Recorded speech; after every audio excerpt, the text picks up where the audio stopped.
Hi all, this is Vanessa Love, and this is my channel. It's usually about the mental health field. Today it is not about the mental health field. It's about books. Just some authors that I like, some books that I've read, and some things that hopefully you'll find interesting. Okay, so Christopher Buckley. If you don't know him, he wrote Thank You for Smoking. Thank You for Smoking, the book, is amazing and wonderful, and I'm really sad that it just didn't, they really edited like half of the book out of the movie. When you read the book, it's a whole other world. There's some implication of the rest of the book at kind of like a 2-second little ending part in the movie, but book is way better, more interesting. I can't even describe it. It's so great. I read one of his books called Boomsday. Okay, so if there's anything that you need to know about Christopher Buckley, is that, man, does he pinpoint the political system and make it satire so well that it is really hard sometimes to really kind of get to a point where you're like, could this not have happened in real life? He wrote a book. I felt bad. It ended up at the dollar store. I read it from the dollar store. It was called Boomsday. Oh my gosh. Okay, so let me tell you about Boomsday. There's a lot to it. The main point is that there's a senator. He has written the perfect bill. If people decide that they are going to basically die with dignity and not be a drag on the Social Security system, then he has written it so that it will it will even out, right? Like, basically, give incentives, to make sure that people's kids and grandkids are taken care of, and so that's why they would want to unalive themselves medically, so that they're not a drain on the system, right? Okay, so then pork barreling happens. It's really interesting, and the fallout from it is great. Oh my gosh, it's such a great book. He also wrote a book, and I don't know how you guys are gonna feel about this, but he wrote a book called Make Russia Great Again, and I have a feeling that it is probably so on point for him that it is probably really funny, but you have to kind of like the satire and like politics in order to kind of enjoy all of that stuff, because if that's not something, then it's too dry. It's not funny. The concept is funny. That's why it's great satire. Okay. So the other book that I recommend to a lot of people is M.T. Anderson's Feed.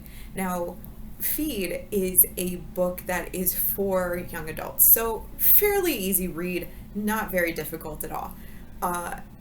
So the concept is that people at this point in whatever time period, dystopia future, that they have the internet implanted in their brain when they are younger, and the government and different corporations can look over what people talk about, what they buy, all of that stuff, right? What they're interested in. So you can kind of see some of this, right? This was written in 2000, so like a little bit before the algorithm. Maybe the algorithm was in the works at that point.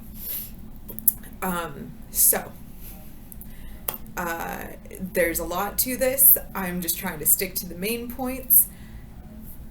I think that book predicted Google Glass, because before people got the internet implanted in their brain as kids, the first couple of versions were glasses. So with like huge battery packs, it was like a whole thing. So that was interesting. I think that it's a well-researched and great book. The author, M.T. Anderson, talks about how he went to malls, which I'm like, ooh, how passe, and and went through magazines, and there's like quotes directly from like conversations he overheard about, like, you know, the at like, I don't even know, tarts are underrated or something. It is so great. Again, very easy read, but man, oh, the other part of that is fashion. So one of the things that they do talk about in that is fashion. So there's one girl, she's kind of like, just, she's interested in a lot of different things, and so she asks questions, but no one knows the answers to them. So then she's just trying to kind of figure out like why everyone's okay with not knowing the answers to these things, right? So one of the fashion trends is called WTO 1992.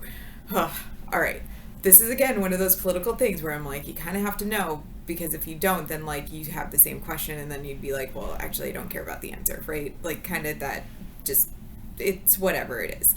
So WTO 1992.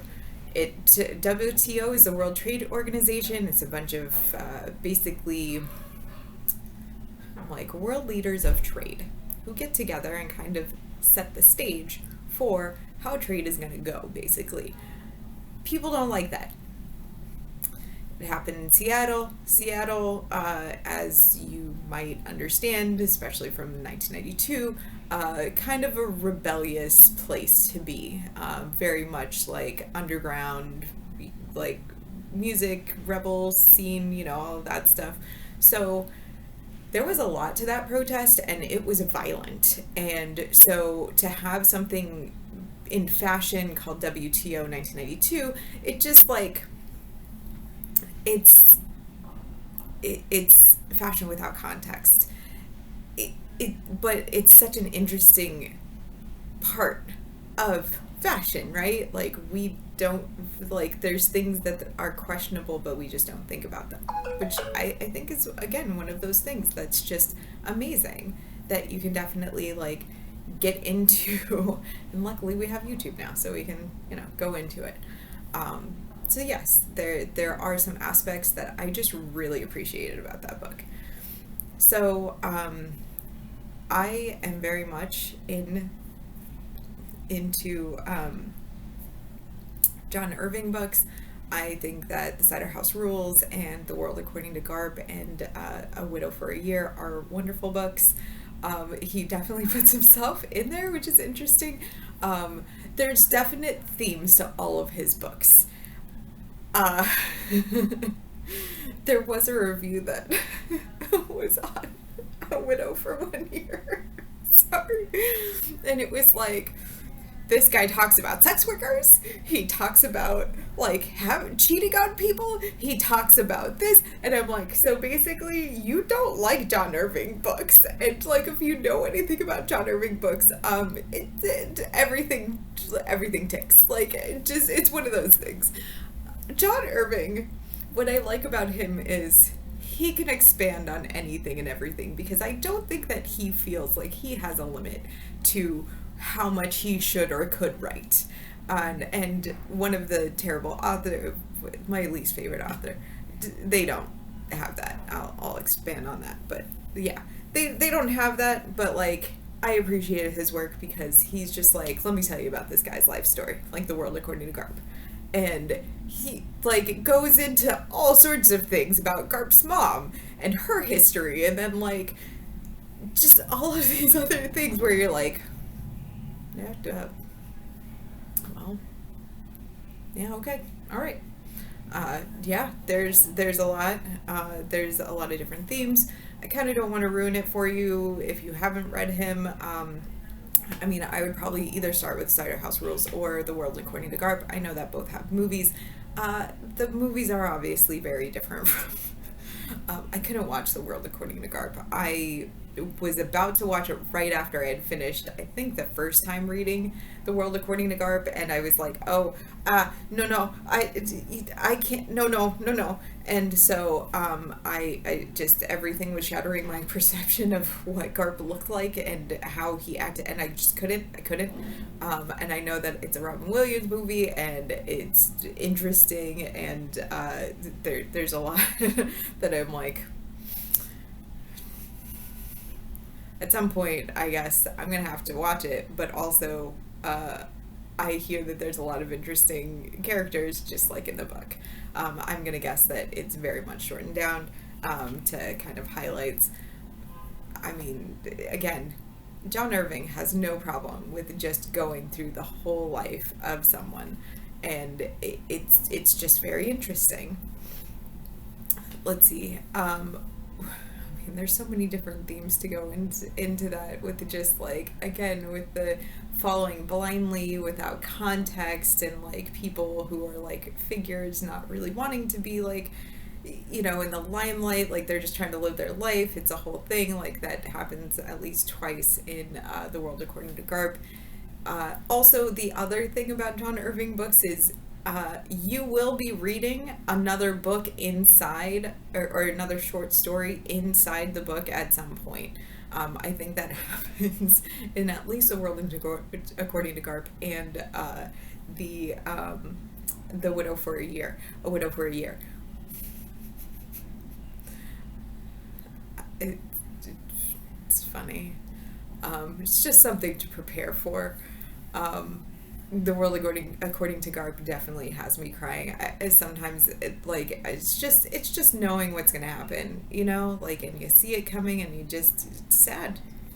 It's sad. I mean, the Cider House Rules. There's a lot of just.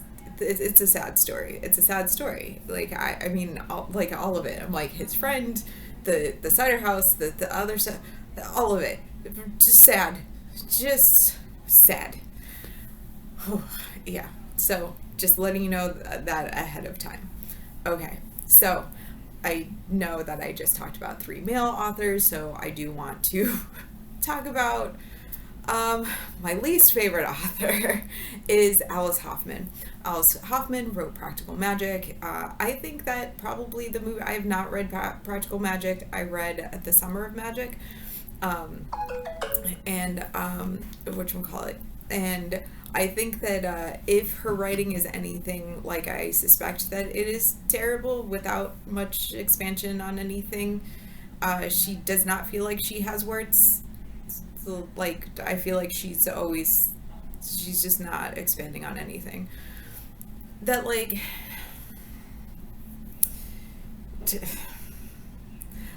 there must have been a lot that was left to the imagination of just the writers and producers of the movie Practical Magic, because I have a feeling she probably did a couple of descriptions and like a couple of different things, and then just kind of didn't go into detail about shit, because her writing is that way consistently.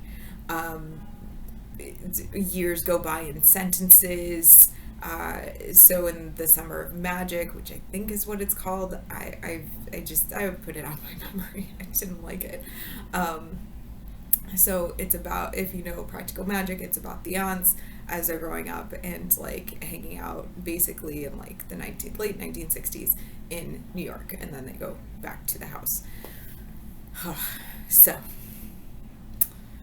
years go by, they don't emphasize any customers, they don't really do it, like, they're, like, I read reviews before I kind of got into it, and I was like, okay, let's see how this plays out. She did write a gay character, it wasn't true to the times, everyone just was like, oh yeah, no, it's fine, which just doesn't track. Also putting that gay character, this pissed me off.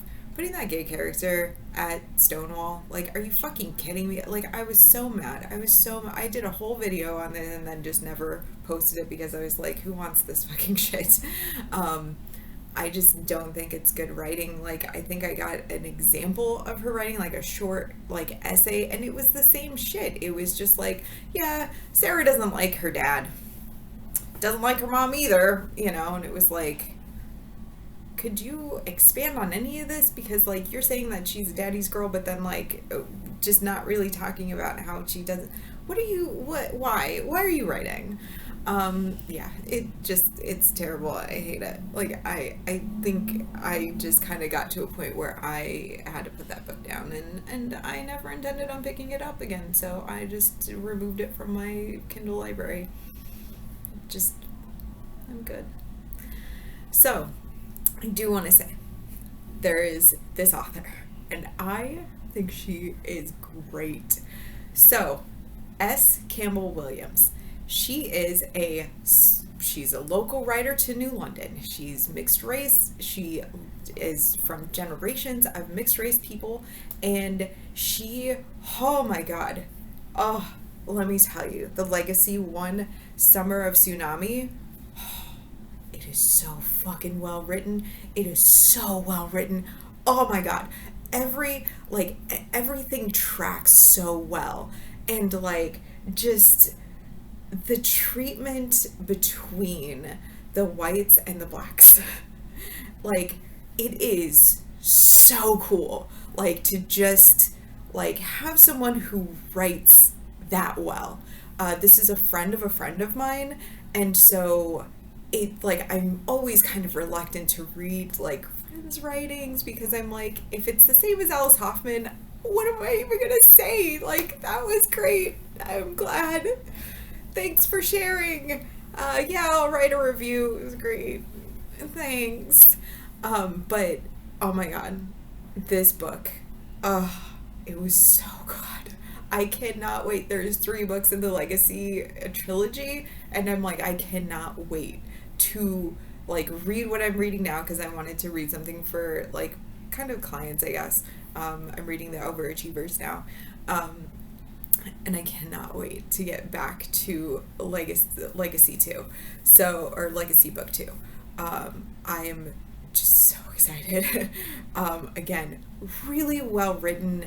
I'm gonna guess really well researched. Like, the beginning of the book is just basically someone sitting down, and, like, she sets the scene really well. She again, like, all, like, the things that you think are going to happen, like, it sets it up in a way that you're like, no, I can see where this is going. Like, I can see what's happening. And I think that's, like, it's really good, because you're kind of aware of what is definitely going to happen. You just don't realize how bad it's going to be. And I mean, she describes it well. She wrote it well. She wrote, like, all of the stuff very realistically. None of the, yeah, it's okay, no worries, honey, type of stuff that just wouldn't be real. I do want to focus on one character. So she wrote one character, and the way she wrote him was just, he's a piece of shit, and he continues to be a piece of shit, and he's a piece of shit. Like, it's so good. Like, and there's surprises in there, twists and turns, all sorts of things. So, like, he's such a piece of shit, right? And this is the 1960s, and so, like, he does not see, like, black women as people, and it is clear in his interactions, and it's clear in, like, his ideology and people accepting things about him, that I'm just like, oh no, yes, this completely checks exactly. Like, it's so, like, subtle too, like, and that's really tough to, like, write, like, subtlety. John Irving does it too a little bit, where it's like, why are you going into detail? Oh, because of that later on. Okay. Yeah. It's these subtle details that are just, she hits it so well. Like, I want to tell you about it, of course. Like, I want to be like, oh, and this happened and this happened. But, like, so basically this guy cheats on his girlfriend, with the colored girls, and it doesn't count because they're colored girls. And like, I just think that that is so, it's just shows him, it's like shows like kind of that attitude. And I'm like, damn, that is like really subtle. Like, you don't, like, there has been stuff like that that is kind of like, well, you know, oh, if a girl's with a girl, it doesn't really count, you know, those type of things. But like, it's just this really interesting, like, I don't see this person as a person, and so therefore it doesn't count. And that's why I was like, well, cheating, but like in his mind, not really, because he's just being a jerk. Like, I there's so many other ways to say that I'm not going to say, but like, he's just being a jerk. And I think that that's like really like interesting, and like, it's so, it's so well written. It is so well written, and it gave me definite, like, I'm so glad that that's one of the ones that I've read, other than like my queer friends like poetry and stuff. I'm so glad that like it's one of the ones I read. Like, I just she's on Instagram, so S Campbell Williams. She, like, again, she is she's great. She's great as a writer. Like, it's just one of those, like, oh my god, I'm so excited. Anyway, I hope that that inspired something in you. I am definitely the one who reads all sorts of different, like, non-mainstream books, so, as you can tell from most of these. So, yeah, I hope that that inspires you to maybe check out a book that maybe you wouldn't have read, or check out any of these books. I think that, you know, other than Alice Hoffman, I think all the other people are great writers. And I hope that you have a great day. Thanks for liking, subscribing, sharing, all of this. It's so, and commenting. It's so wonderful. All right, thanks so much. Bye.